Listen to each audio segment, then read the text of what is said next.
Hi, I'm Sherri Lehr from Rainbow Awakening. I hope everyone's doing well. The energies that are coming in have been pretty intense and will continue to get stronger as the year comes to an end. We get some breaks here and there, but overall we're experiencing very strong energies to help us move forward in this evolution that's happening right now on the planet. It's really important to take care of yourself during this time. Drink plenty of water. If you're feeling tired, rest as much as you can. Eat higher vibrational foods. I know that can be hard for some since life has become so fast-paced. It seems like time is just flying by, but that's a whole other topic for another video. Today, I wanted to talk about how we allow others to affect us and how we harm ourselves and what we can do to change it.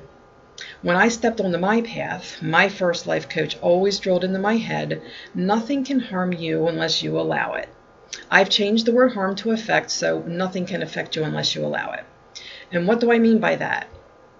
Basically, it's about learning how to react to life circumstances in a totally different way. It took me some time to really understand this concept, but once I did, I noticed many ways I was doing it. It can be anything from getting angry at something someone else says to fearing negative energy around you. When we get upset about what is said or done and things that are not in our control, how is that helping us? It's not. It's harming us. It's harming our bodies, our emotions, and our energy. Whether it's a situation, a person, or relationship, it doesn't matter what we're getting angry at. It all affects us the same way. How we react to everyday life, how we react to things that are coming at us, how we react to people around us. We all come into contact with issues, situations, and people that will trigger us. We can choose to not let it affect us. And how do we do that?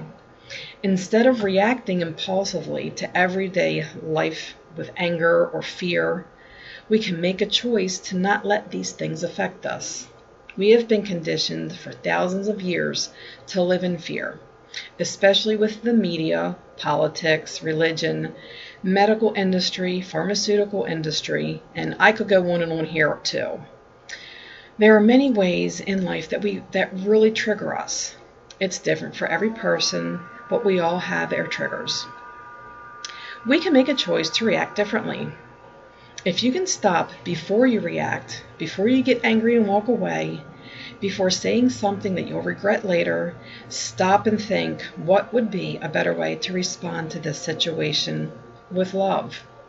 I know this is a difficult concept for some people. Even in the holistic communities, I witness a lot of this. Social media, discussion threads, videos everywhere. I still catch myself on occasion. But when we're more aware of how we're reacting to your everyday life, you can make a different choice in how you respond to any situation. I have 2 teenage children. I have 2 disabled parents that I'm helping to take care of, and I have a lot of different things going on in my life. There was a point in time a couple of years ago where I allowed many things to affect me, to affect how I felt. I'd get angry, I'd get frustrated, I'd victimize myself, and I'd ask, why do I have to deal with this? Why is this happening to me? That's a victim mentality. And when we do this, we're lowering our vibration, we're affecting our energy, and in turn, our bodies. What we want to do is be more aware of how we respond to those around us and situations that we witness. Those who watch the news, notice what triggers you. We get upset, we get angry, we get scared. I don't watch TV, and I do not watch the news. I feel that if I need to be made aware of something I trust, that I will be made aware of it.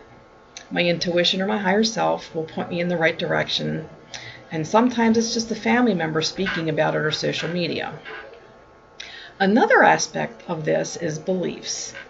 We have beliefs that we have been taught, have picked up from others in society that can cause harm to ourselves. This would include things like phobias, such as fear of the unknown, fear of change, fearing negative energies, fearing our own feelings, and this is another list that could go on and on. This affects our emotions and energy. This was one of the original reasons that guided me to my first life coach. I had someone tell me that a curse was placed on me. Looking back, I see how absolutely ridiculous that is. Our fear is what hurts us, nothing else. If we fear it, it can affect us. If we do not fear it, it cannot affect us. This is universal law. It's actually part of the law of attraction. Like attracts like. Unfortunately, there are people in this world that want us to live in fear for their own gain. I fell for it, and later realized it was a valuable lesson for me. Most people in the holistic community feel the need to shield or place protection around them. I learned this early. If you think there is something out there that can harm you, you shield yourself energetically. This thought alone is placing yourself in fear. If you didn't fear it, why would you shield yourself?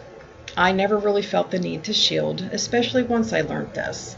Nothing can harm me, right? So nothing will. And nothing has, except my own fear, thoughts, and beliefs. I recently had another lesson in this. I was traumatized by 2 situations in the recent past while driving at night that created a fear of the dark. Especially driving by myself in the dark, if it's a distance or in the country. And because of this, I was really limiting myself, where I could go, what I could do. I finally realized what I was doing and identified what the cause of the fear was. I have driven in the dark a few times by myself, but I'm still working on it. I'm not saying that this is all a piece of cake, it's not.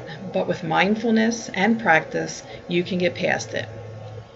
And what kind of practice? I still have moments where fear will sneak up in and try to overwhelm me. I have learned how to keep this at bay by reciting a mantra. The key is realization of the ego and how I'm allowing it to affect me. I ask myself questions like, where am I feeling this fear? Is it taking me out of the present moment? What is it showing me? How can I release it? Ask yourself mindful questions like these when you're in a moment of fear. It will bring you back to the present. It's also important to acknowledge the energy of the fear and let it go. I do this by addressing my fear and telling it that it has no power. When we fall into fear, we're giving it our power. Choose not to descend into the fear and remove yourself from it. As I mentioned, reciting mantras help with this. I personally use a Hebrew mantra, or I invoke the violet flame. And you can Google any mantras on Google, or to find one that you like. Or if you're interested in the violet flame, I have some short decrees listed on my website at rainbowreikihealing.com on the violet flame decree page. And you can also find other pages on the internet with decrees and even some YouTube videos through the some decreeing that you can listen to. But remember, nothing can affect you without your permission. Fear is an energy. Just like all emotions and like any energy, it can be transmuted into something that empowers us instead of hindering us.